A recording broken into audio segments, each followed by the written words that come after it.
नमस्कार दोस्तों, आज हम बात करने वाले हैं कि आखिर छठ पूजा क्यों मनाया जाता है। छठ पूजा एक ऐसा त्योहार है जिसे भारत के कुछ राज्यों में बड़े ही धूमधाम से मनाया जाता है। तो आइए शुरू करते हैं आज के इस वीडियो को, लेकिन उससे पहले आप कमेंट बॉक्स में जय छठ मैया जरूर लिख दीजिएगा और हमारे चैनल को सब्सक्राइब करके वीडियो को एक प्यारा सा लाइक जरूर कर दीजिएगा। छठ पूजा हमारे भारत में मनाया जाने वाला एक बहुत ही प्रसिद्ध त्योहार है जो कार्तिक शुक्ल षष्ठी के दिन मनाया जाता है। छठ पूजा मुख्य रूप से सूर्य देव की उपासना का पर्व है, जिस दौरान पत्नी 36 घंटों का व्रत रखती हैं। पुराणों के अनुसार छठ पूजा का शुरुआत रामायण काल से ही शुरू हुई थी, जब रावण का वध कर भगवान श्री राम और माता सीता अयोध्या वापस लौटे। तब उन्होंने इस उपवास का पालन किया था। ऐसा कहा जाता है कर्ण, जो सूर्य देव के पुत्र थे, वह सूर्य देव के बहुत बड़े भक्त भी थे और घंटों पानी में खड़े रहकर सूर्य देव को अर्घ्य देते थे। पांडवों के दीर्घ आयु के लिए द्रौपदी भी सूर्य देव की उपासना करती थी। कहते हैं इसी श्रद्धा के कारण पांडवों को अपना राज्य पाट वापस मिला था। इसी पर्व से जुड़ी एक और प्रचलित कहानी प्रसिद्ध है। राजा प्रियव्रत और रानी मालिनी दोनों निसंतान थे, जिस कारण वह बहुत दुखी भी थे। तब ऋषि कश्यप ने उन्हें पुत्र कामेष्ठी यज्ञ करने की सलाह दी। जब उन्होंने यज्ञ किया तब महर्षि ऋषि कश्यप ने प्रसाद के रूप में रानी मालिनी को खीर खाने को दी। कुछ समय पश्चात ही राजा और रानी को एक पुत्र की प्राप्ति हुई, लेकिन उनकी किस्मत इतनी खराब थी कि उन्हें बच्चा मृत अवस्था में पैदा हुआ।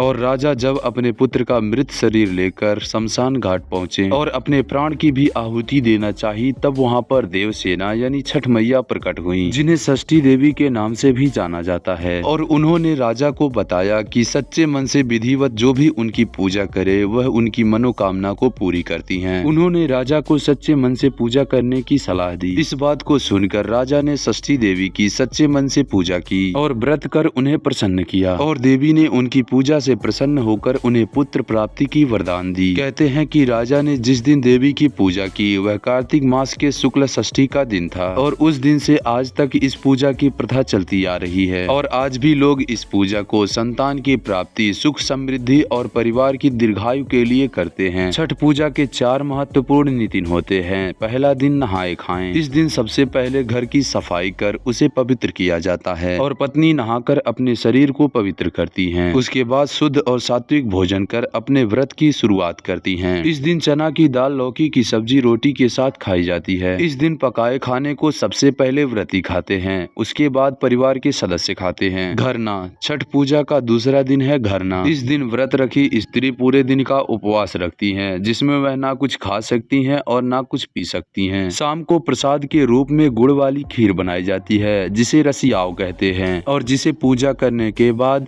व्रती खाते हैं। उसी रात छठी मैया के लिए चाशनी, गेहूं का आटा और प्रसाद के रूप में ठेकुआ बनाया जाता है। संध्या अर्घ्य। यह छठ पूजा का तीसरा और सबसे मुख्य दिन है। इस पूरे दिन व्रती निर्जल व्रत रखते हैं और फिर शाम को सभी व्रती इकट्ठा होकर डूबते सूरज को अर्घ्य देते हैं। और जब वह अर्घ्य देने के लिए नदी पर जा रही होती हैं, तब उनका बेटा या फिर घर का कोई पुरुष बांस की एक टोकरी लेकर आगे जा रहा होता है, जिसे पहंगी कहते हैं। पहंगी में पूजा के सामान और फल रखे जाते हैं। उषा अर्घ्य। छठ पूजा के चौथे दिन उगते सूरज की पूजा करते हैं। व्रती और उनके परिवार के लोग एक बार फिर नदी पर इकट्ठा होते हैं और छठी मैया को प्रसन्न करने के लिए उनकी गीत गाते हैं। और फिर व्रती प्रसाद और कच्चे दूध का सेवन कर व्रत को तोड़ते हैं और इस तरह छठ पूजा की समाप्ति होती है। और अगर आपके यहाँ भी छठ पूजा मनाया जाता है तो कमेंट बॉक्स में जय छठ मैया जरूर लिख दीजिएगा। और फिर से एक बार कह रहा हूँ, हमारे चैनल को सब्सक्राइब करके वीडियो को एक प्यारा सा लाइक जरूर कर दीजिएगा। और फिर मिलते हैं इससे बेहतरीन वीडियो में, तब तक के लिए जय छठ मैया।